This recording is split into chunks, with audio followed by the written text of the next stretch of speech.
Bonjour, je m'appelle Louis Daguerre et je suis l'inventeur de la daguerreotypie. Et j'aimerais vous montrer ce château. To jsme Česku, tak česky. Dobrý den, jmenuji se Louis Daguerre a rád bych vás tady provedl knížvarským zámkem, ve kterém pobýval jeden z významných rodů Metternich. Jemuž jsem věnoval jednu ze svých prvních daguerreotypií. Pojďte za mnou.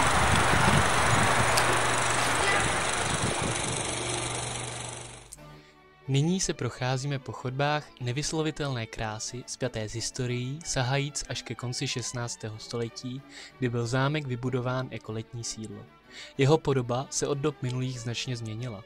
Z prostého renesančního zámku se později stalo monumentální sídlo kancléře Klementa Václava z Metternichu, který budově vdechl klasicistický vzhled. Když jsem poprvé vkročil do splititých chodeb Metternichova sídla, padl jsem v úžas. Oslnily mě nekonečné zástupy knih, vrstvících se do vysokých polic. Každý milovník knih je zde polapen do bezmezných znalostí. Teda pokud uměl řecky, latinsky nebo německy. K čtení vás taky vábily měkoučké sedačky a křesla, které vám zajistily maximální pohodlí. Ale zámek nebyl jen k sezení a odpočívání, ba naopak, čišel i zábavou a smíchem, například při hraní biliardu. Metternichova strategie hry nebyla bohužel tak úspěšná jako v politice, ale při podávání hostiny vyhrál na celé čáře. Nezapomenutelné chody, honosné plesy a umělecká jakostní díla vytvořená na talíři mi tvoří sliny na jazyku dodnes. Jen když vzpomenu na všechny ty dobroty, filety z mořského jazyka s máslem z mlíčí, foie gras z husích jater à la parisienne nebo punčový koláč plněný čokoládovým krémem. Ale nejvíc mě bavilo hostům odpovídat na jejich dotazy ohledně mé práce a mé osoby. Že nejsem jen prostý malíř, ale i vědec a vynálezce, který stojí za první chemicky stvořený stálý obraz, jež se rozšířil do celého světa. Už když jsem se narodil 18. listopadu 1787 ve Francii, směřoval jsem k uměleckému směru. Pracoval jsem v divadlech, pomáhal s kulisami a napsal jsem dokonce i vlastní divadelní hru, která sklidila značný úspěch.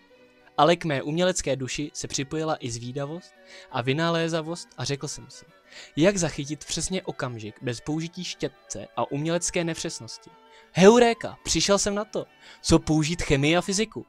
Základem toho všeho jsou měděné či stříbrné destičky.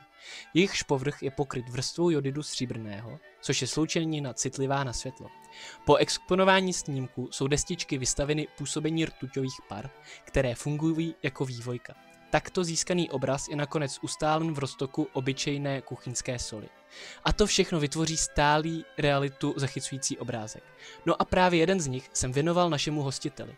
A to ještě před zveřejněním mého vynálezu. Jedná se o zachycení mého ateliéru. Požádal mě, abych z druhé strany ještě napsal vzkaz a datum pořízení, aby měl důkaz o jeho prvenství.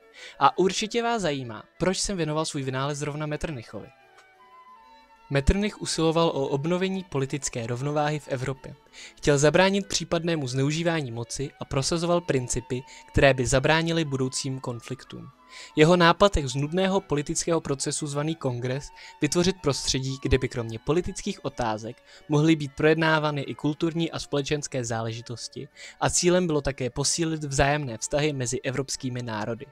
Načež si pak nervy posiloval sbíráním nejrůznějších artefaktů ve svém kabinetě kuriozit, které mají společnou jedině jejich výjimečnost.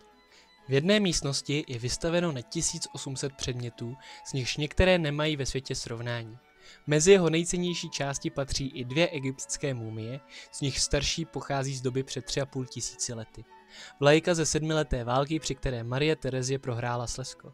Palcát Jana Žižky, psací stůl a křeslo Alexandra Dimase staršího. Mezi důležitou zmínku patří i medailonek z vlasy samotného Napoleona Bonaparte. A tímto se s vámi loučím a doufám, že jste si prohlídku užili. Snad jste si odnesli i něco zajímavého a jednou se zde vydáte obdivovat krásy zámku sami, jako já dnes. Děkuji za pozornost a nyní se přesuneme do temnějších míst.